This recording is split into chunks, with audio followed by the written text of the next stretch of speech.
heard this song online was by this man right here. It was a different arrangement. Good afternoon, Ray Dolan. How are you? I'm the finest, and a great pleasure to be on your show. Thank you, Hugo, and all your listeners. Where did you get that arrangement for that John Denver one you were singing there the other day? I must have got it online, I think. Definitely, and great song, and it was sang recently on the Late Late Show, so it's popular once again here in Ireland. You might as well tell people you're at your 2,182nd bus session. How did that all happen, Raymond? The bus session started way back. We're going 6 years now. It started just after the beginning of lockdown, and I thought to myself, what are we going to do for this lockdown? And I didn't think it was going to be as that long, but we started singing every day on the bus, just literally for my own mental health, because when you're busy all the time on roads and up and down the country, and literally after coming back from England that weekend, and I just says, what about doing this idea? So we literally got our tour bus, which is the original Joe Dolan tour bus. We set up the PA in it, the lights, the whole lot, and we went live on our Facebook page, and it's called Ray Dolan from Mullingar in Mullingar, and we are still going, and we have friends looking in from all over the world. Have you ever sung the same song twice, Ray, or just 2,182 different songs? I've definitely done them twice or three times. Why not? Listen, I do enjoy it when you get there. Thank you. Doesn't matter whether it's always a bit of a laugh when it's stormy outside, because you're glad to be inside singing it, right? Correct and right. Yeah, we can sing through any weather. We've got sun. We've every sort of weather here in Ireland at the moment. Today is an absolute beautiful day, but we've had a lot of rain, and we haven't had any snow, thank God. But yeah, the weather is always changeable. But inside the bus, we are very, very comfortable. You spoke about that's the bus, the Joe Dolan tour bus. Ray, what was it like to be behind that legend, night in and night out, up and down the country? What was that like? It was an education in its own. We had a tour that we literally kept going. It was a business. We had 9 people. We had sound men, we had light men. It was a unit, and Joe was he was the man out front, and we were making sure that he looked good, sounded good, and made sure that everything came out properly. But yeah, he was an amazing man. He had a huge energy. He was my Uncle Joe, and we had a great relationship with Joe. He was always outgoing, always looking forward, never looking back, and always looking into the future more than anything else. And he had a great spirit, and we miss him so much. It's 19 years now since Joe passed, but we still have a show going, and we call it the Joe Dolan Show, remembering Joe with the Dolan family. And that's my brother is on it, who actually played in the band from the 80s. My sister is on it. We have a girl singer as well, Karen Carroll. My father is on it, who's 92 years of age, and it's a 9-piece show. So we've trumpet, local fantastic trumpet player from Mullingar, Paul Kiernan. We have Joe Meehan, who played with Joe for many years, from Donegal. We have on drums my brother-in-law David Kelly, and on keyboards Enda Cassidy, from literally out where Joe is buried in Walchestown, and he's from that area as well. So we were very lucky to have all local musicians as well, and continuing on. Now we're in the middle of a nationwide tour at the moment, and next week now we head to Kilkenny, Hotel Kilkenny, and then we'll play in Kells, the Headford Arms, on Saturday night. But if anyone is looking for any dates, and if you're in Canada and you're saying, I was listening to the radio and they're on nationwide tour, if you look for www.joedolan.com, and you get all the information there. So the tour continues up into April, and then there's dates then in Kerry then, and all around the country then in the summer. You were up in Belfast there recently. Still going strong up in Belfast? Belfast was very, very special because we had actually a different backdrop, and personally I felt Joe was there. The Belfast Opera House is very special to us all because it's the first place that Joe done one of the live videos of the full band, and it was an amazing band at that time as well. So I played percussion in that band for many many years. I used to do support then to the act as well. And then we have this tour bus, and my job was to make sure that they got to the show as well as played support and in the band.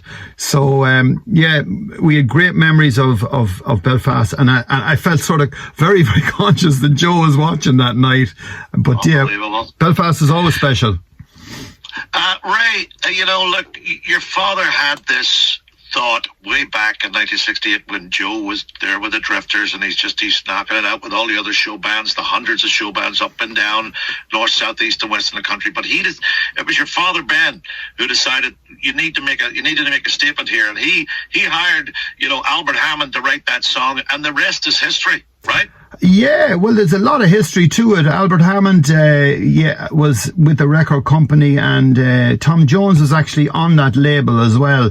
So I just remember that Good Looking Woman was given to Tom Jones, and he says, no, I'm not going to do that.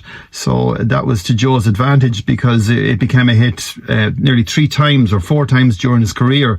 So he was very lucky to have them writers at the early time, which brought him all over the world. These songs were played and there were hits all over Europe, which meant that the songs were actually going into Russia, which he toured. He played in Kishinev, he played Stalingrad, and he played Moscow. And that was, I remember as a kid, and they coming back with these Russian hats into the pub, and Joe gave me his hat, just stuck it on my head and says, there you are, there's a hat from Russia for you. Unbelievable. So, were you there when the white suit happened? Joe, that was a stage where he became famous for that white suit. Were you there when that happened? Right? Well, my job was actually to make sure that the white suit was washed and cleaned and made ready for the next gig. That ended up my job. But how the white suit started, I think I was in the show. I started in the 80s with Joe, so there was a different type of outfit then. But the reason that the white suit took off is because if Joe wore a sort of a darker colour, and he, as you all know, he sweated a lot during the performance because he gave it so much.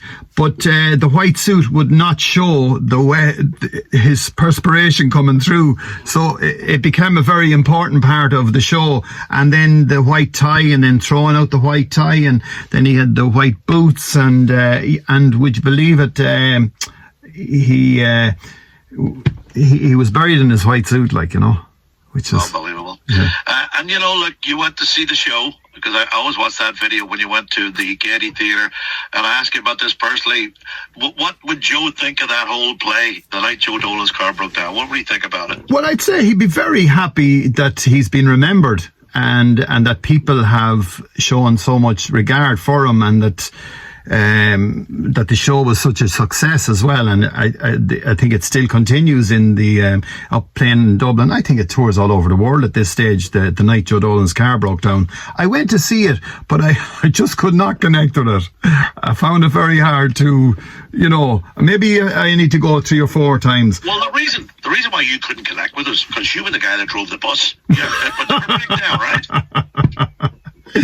Exactly. Well, I interviewed, we do a lot of live broadcasts as well on our Facebook page, and the night that I went to the show, I interviewed everyone involved in it. It was a bit surreal as well for them, but we became good friends over the years. And the vet, actually, I played a few times up in Virginia direction, and I met the man who's the vet in it, who's actually a real vet. But yeah, they're a great bunch of people, and it's a testament to for them and for the people who enjoy Joe's music.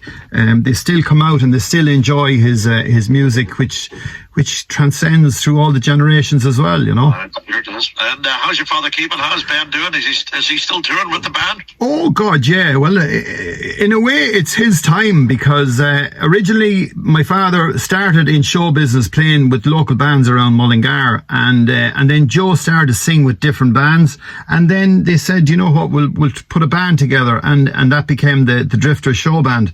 But my father's in great form. He is looking forward to playing next week. We will play Killarney, we played Belfast, and we come home every night. So we all travel together on this bus. It's been a blessing of all sorts, from the bus sessions to broadcasting live to having interviews with people over the years on the bus, and then we drive it to work as well. So it's a blessing. It's 19 years old now, the bus. So we're in the middle of a process of buying a new bus. But it'll never be the same as this one, because, as I said, Joe sat in the seat there just right behind me, and anyone who gets on the bus says, sit in there to Joe's seat. So you'll have to sit in the seat. Are you actually taking this phone call? Are you taking it from the bus? I'm in the bus, yeah. Unbelievable. Hey, thank you for this. Listen, give yourself a shout out, or again, how people can watch the bus sessions. Go ahead. Exactly, yeah. We'll mention it on our broadcast and later on. And have you a link for this so we can share it up as well? Do you record it? Absolutely, I'll send it to you. You send that on to us, and we'll share it then with our side here. And a big shout out to all your Canadian followers, and we're delighted to be on your show, and maybe someday we'll get to Canada.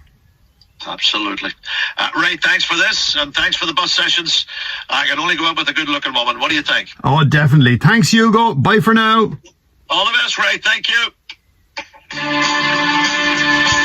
you are.